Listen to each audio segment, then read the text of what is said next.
إذا الشمس كورت وإذا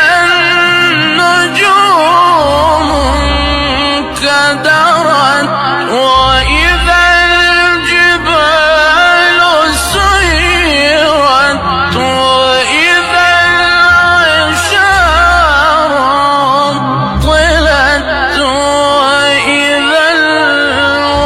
الوحوش حشرت وإذا